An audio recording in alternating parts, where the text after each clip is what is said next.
The gym at Lowndes High School in Valdosta, Georgia. Most days it was alive, sneakers squeaking against polished floors, basketballs echoing off the walls, the laughter and chatter of teenagers filling the air. But on January 11th, 2013, the gym was silent. And that silence was about to be broken in the most haunting way. Near the back wall, tall wrestling mats were stacked upright, rolled and leaning together like silent towers. One of them looked slightly different, heavier, awkwardly placed. A closer look revealed something strange, a pair of socks, sticking out from inside. When the mat was pulled down and unrolled, the sight froze everyone in place. Inside, upside down, was the body of a 17-year-old boy. His name was Kendrick Johnson. Within hours, news outlets carried the headline, "Teen found dead inside school. Gym mat authorities call it a tragic accident." But this was not just another headline. For his parents, for his classmates, and eventually for the world, the discovery inside that mat raised questions that would not go away. An accident, they said, a tragic mistake. But if this was your child, would you believe that explanation? Because the story of Kendrick Johnson is not just about what was found in that gym. It's about what came after the missing pieces, the unanswered questions, and the fight for truth that has stretched for more than a decade. It was early morning when the first footsteps echoed inside the gym. The janitor, making his rounds, walked past the stacked mats. At first, nothing seemed unusual, but then he noticed one mat didn't sit quite right. Leaning forward, he caught a glimpse of something, a sock. He called for help. Teachers arrived. Then students. Whispers swirled through the gym. And when the mat was finally tipped over, when it rolled open, silence fell like a heavy curtain. Inside was Kendrick Johnson, upside down, lifeless, wedged deep in the hollow center of the rolled mat. Imagine that moment. The stillness of the gym, the cold floor, the gasps of students frozen in disbelief. A scene no school should ever hold. By midday, word had spread through Valdosta. Some students wept in hallways. Others whispered questions no one could answer. How could a healthy 17-year-old, a three-sport athlete, end up trapped in a rolled mat? From the first official response, the explanation was delivered with certainty. Court transcript, coroner's statement, 2013. The cause of death is consistent with positional asphyxiation. The decedent became lodged while attempting to retrieve a shoe and was unable to free himself. That was the official ruling. Case closed, at least on paper. But in the Johnson home, doubt set in instantly. Jackie Johnson, Kendrick's mother, later recalled, "That was the official ruling. They told me my son went into that mat. For a shoe, a shoe. Do you believe that? Because I never did." Kenneth Johnson, his father, echoed her disbelief. "My boy didn't crawl into a mat and just give up. That's not Kendrick." So, from the very beginning, the line was drawn. Officials calling it a tragic accident. A family refusing to accept that answer. And between them, a question hanging heavy over every headline, every whisper in Valdosta. What really happened inside that gym? Days after Kendrick's body was pulled from the mat, the first autopsy results were released. The conclusion was stark, almost clinical. Medical Examiner's Report, 2013. Cause of death, positional asphyxia. No signs of foul play detected. The official story was taking shape. According to investigators, Kendrick had reached into the mat to retrieve a shoe, slipped, and suffocated. A tragic accident. But when the Johnson family prepared their son for burial, they made a discovery that deepened their pain beyond imagination. During the embalming process, they learned that Kendrick's internal organs, his heart, lungs, liver, every vital part were missing. In their place, newspapers had been stuffed inside his body. Jackie Johnson's voice cuts through the silence of court testimony years later. "Jackie Johnson, how do you bury a child knowing he's not whole? knowing that someone decided his body could be filled with paper. The revelation sparked outrage. For the family, this wasn't just negligence, it was desecration. For authorities, however, the response was dismissive. The coroner's office insisted organs were removed for standard testing. The funeral home claimed they only received what the medical examiner returned. Each pointed to the other, but no one could explain why newspaper, not medical packing, not tissue substitute, but newspaper was used. And so the question comes to you: why would organs crucial in determining how Kendrick died be replaced with newspaper in a case already under suspicion? Was it a mistake, or was it something meant to ensure answers would never be found? This was the moment Kendrick's case shifted. For the family, the idea of an accident no longer held weight. From this point forward, they believed only one thing: someone had tried to cover up the truth. If a school gym is a crime scene, cameras should tell the story. Lowndes High had cameras positioned in its hallways, its exterior, and even inside the gym itself. But when investigators, and later the Johnson family, reviewed the footage, something was wrong. Hours were missing. Frames appeared out of sequence. Certain angles were simply gone. The moments when Kendrick entered the gym, the moments when others might have crossed paths with him, vanished from the record. Court filings later described it in one word as concealment. In 2014, the Johnsons insisted the missing footage was no accident. They believed it was evidence deliberately obscured, evidence that might have revealed what truly happened to their son. For the public, the missing footage became a symbol. A story not just about what was shown, but what wasn't. And then the rumors. Whispers spread through Valdosta classrooms and neighborhoods. Some pointed to classmates who may have crossed Kendrick's path that day. The names of two brothers surfaced, the Bell brothers, sons of an FBI agent. To this day, no court has ever proven their involvement.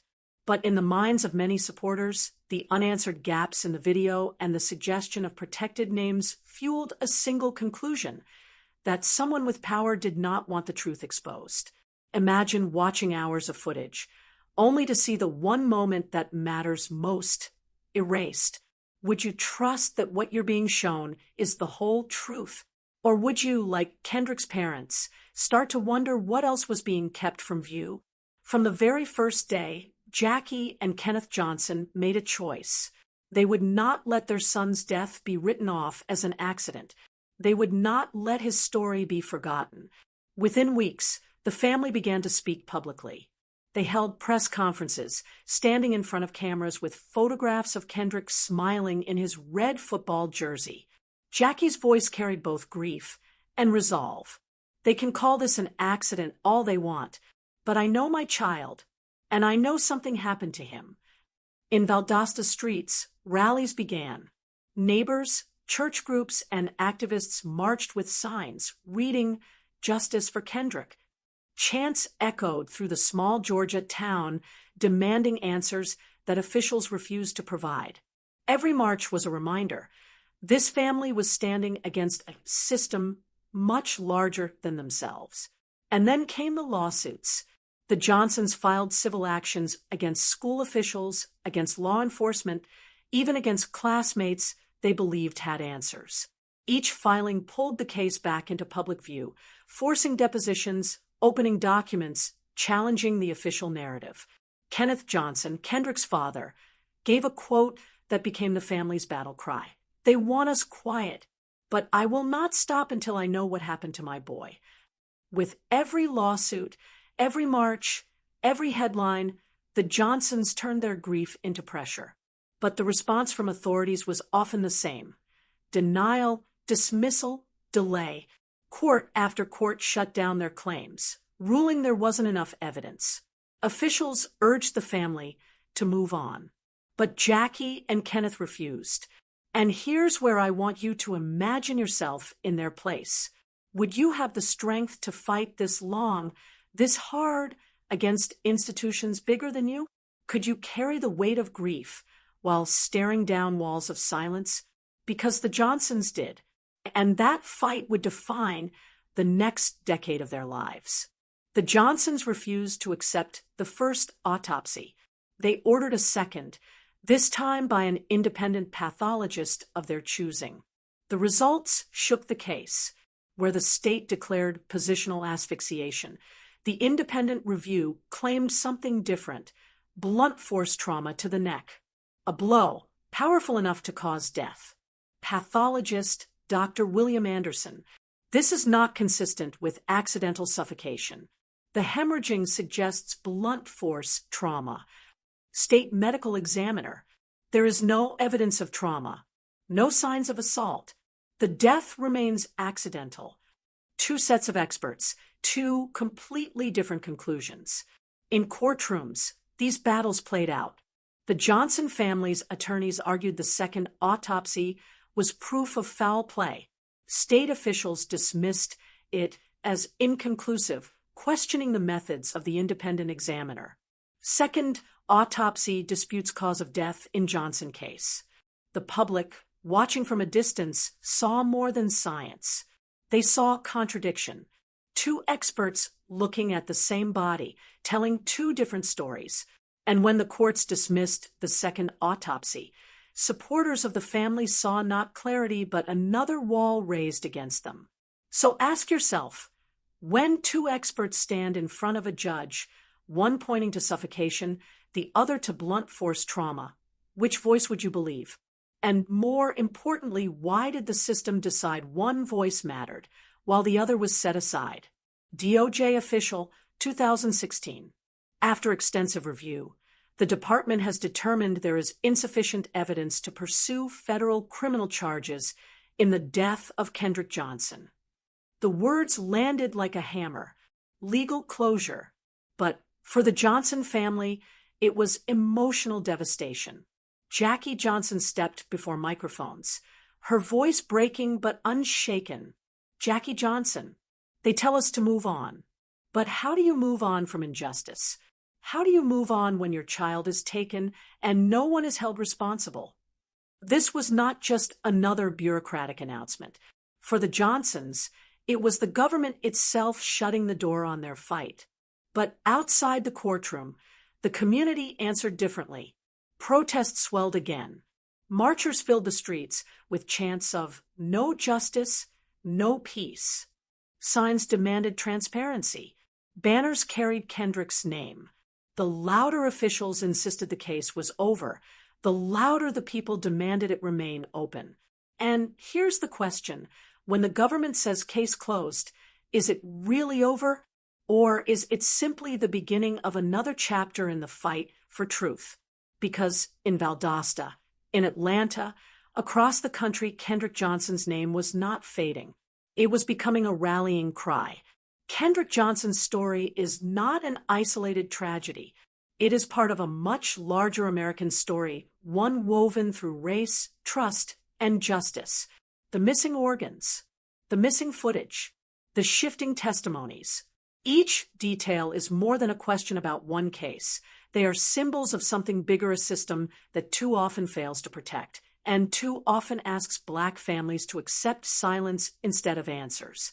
This is not just about a boy in a gym. This is about the silence that follows too many Black deaths in America. Judges ruling 2015. The claims presented fail to establish evidence of criminal misconduct. The case is dismissed. To the Johnson family, words like these sounded less like justice and more like a door slamming shut. For generations, Black communities have carried a deep distrust of institutions, from police who did not protect, to courts that did not listen, to schools that looked away. Kendrick's case became a mirror, reflecting all of it back. Kenneth Johnson stood at a rally, voice shaking but firm.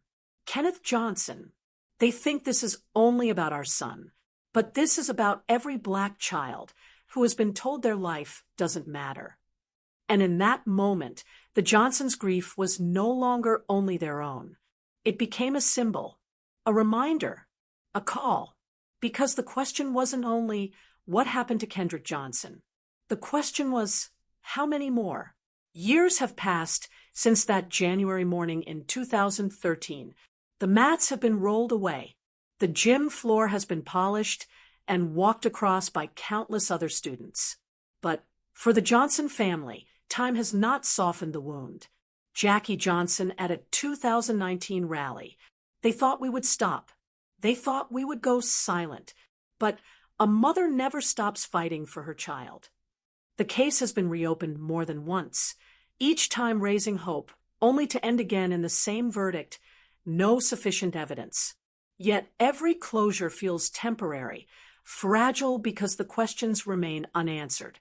What really happened inside that gym? Why were Kendrick's organs missing? Why were surveillance tapes incomplete? Why, after so many years, does the truth still feel out of reach? Family demands answers. Case reopened. Case closed again. The cycle has not broken, and so the story of Kendrick Johnson remains unfinished.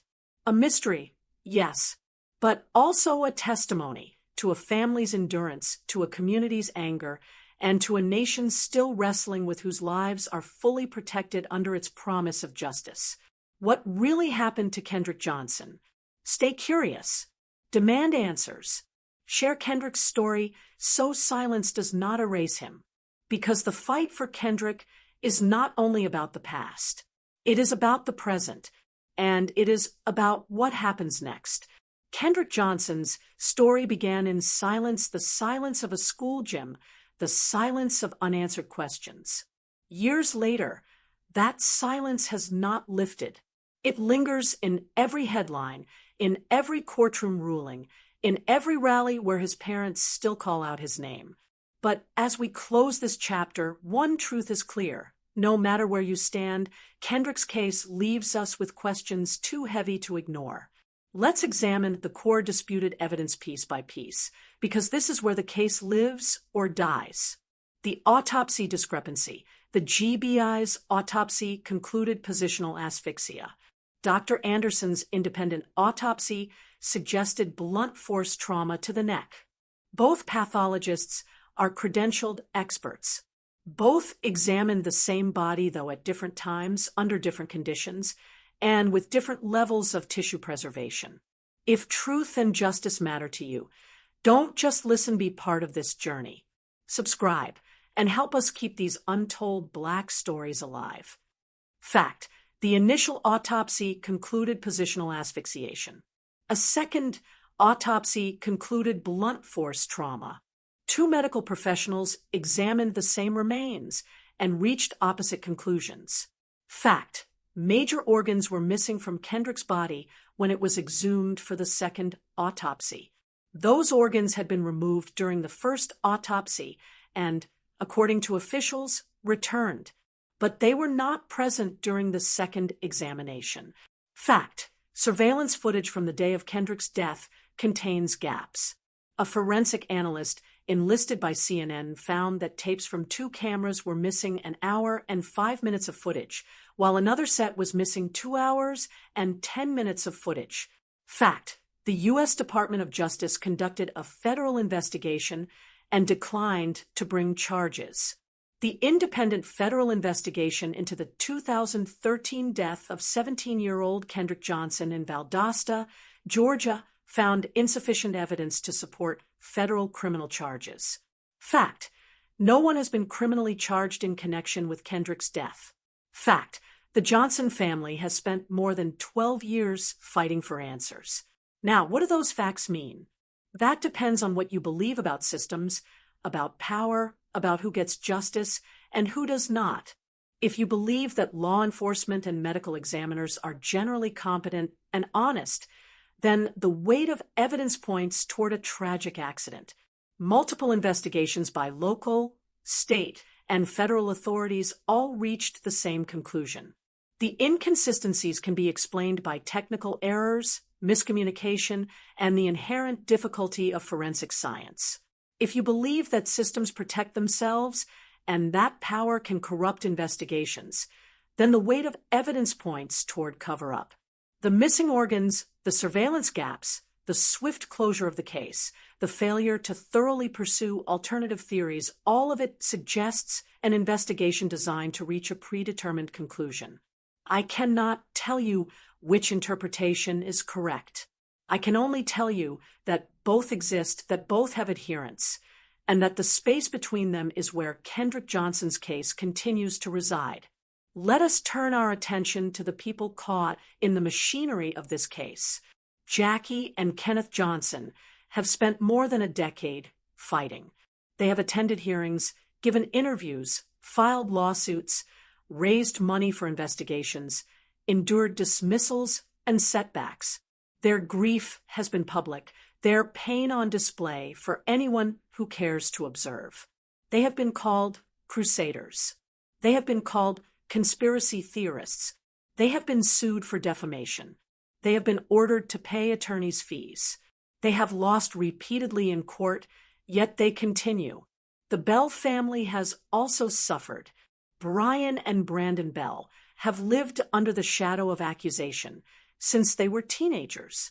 Yet the investigation continued, costing Brian Bell, accused by Johnson's parents of murdering their son, a football scholarship to Florida State University.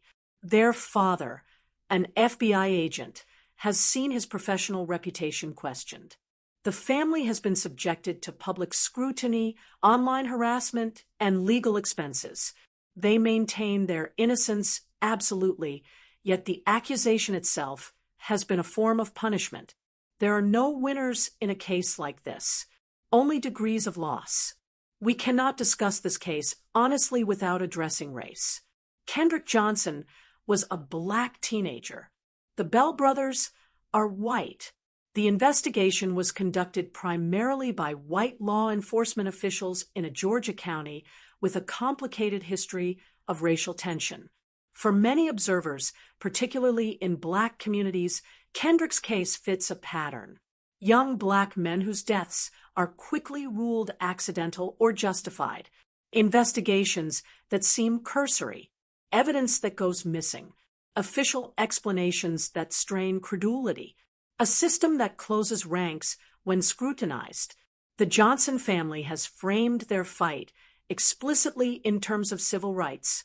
They have invoked the history of injustice, the legacy of cases where black deaths were dismissed or explained away. They have connected Kendrick's death to a broader struggle for accountability. Critics argue that allegations of racism have been used to deflect from the evidence or lack thereof in the case. They point out that federal investigators, including during an administration led by the first black president, found insufficient evidence to prosecute. They argue that the Johnson family's accusations have damaged innocent people and that race has been weaponized to justify unfounded claims. More than 12 years have passed since Kendrick Johnson died. The case has been investigated by local sheriffs, state bureaus, the FBI, the Department of Justice. It has been examined in civil courts, dissected in media coverage, debated in public forums. And still no criminal charges. Still no definitive answer that satisfies everyone. The suit accuses the DPH of violating the Civil Rights Act of 1871 and the 14th Amendment by maintaining erroneous and fraudulent vital records that list Kendrick's death as accidental positional asphyxia, a finding the Johnsons say has been scientifically disproven. The fight continues in 2025 with new legal challenges, new attempts to force the system to acknowledge what the family believes is truth. What remains is a family that will not stop, a case that will not close, not in the way that brings peace. A set of facts that can be arranged into competing narratives. A death that symbolizes, for different audiences, completely different things. For some, Kendrick Johnson represents the failure of justice for black youth in America. For others, he represents the danger of false accusations and trial by media. For still others, he is simply a tragic accident that grief and suspicion transformed into something more. I cannot solve this case. I cannot give you the ending you might want, the one where truth emerges cleanly, where guilt or innocence is established beyond question, where justice is served or denied, but at least defined. What I can give you is the shape of the mystery, the contours of doubt, the weight of missing evidence and conflicting testimony, the human cost of uncertainty. Kendrick Johnson walked into a gymnasium in January 2013. He never walked out. Everything else, everything that followed, is contested terrain. These are not just cases, they're lives, memories, and voices that should never fade. Subscribe today and walk with us through the mysteries left unanswered. I began this investigation by telling you to listen carefully.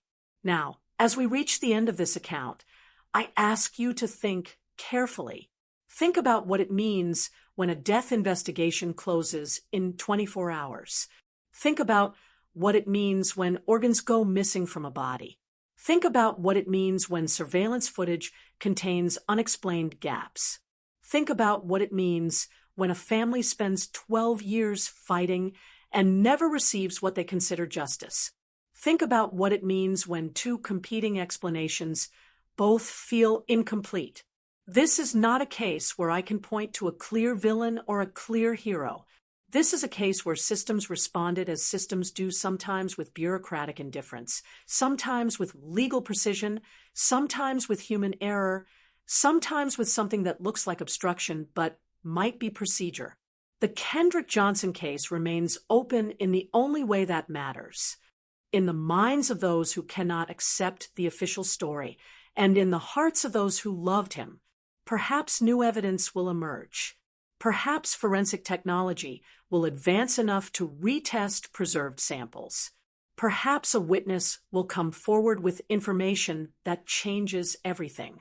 Or perhaps this case will remain exactly where it is now, suspended between accident and homicide, between grief and accusation, between what the law says happened and what a family believes in their bones to be true. I leave you with this. Kendrick Johnson's life ended in a gymnasium in Georgia, but his case, his story continues. It continues in courtrooms where his family files new suits. It continues in conversations about race and justice. It continues in the question that will not die. What really happened to Kendrick Johnson? Listen, the silence has an answer, but whether we can hear it through all the noise that remains to be seen. Every story left in the shadows deserves a voice. Subscribe now and stay with us as we bring light to the mysteries too often forgotten.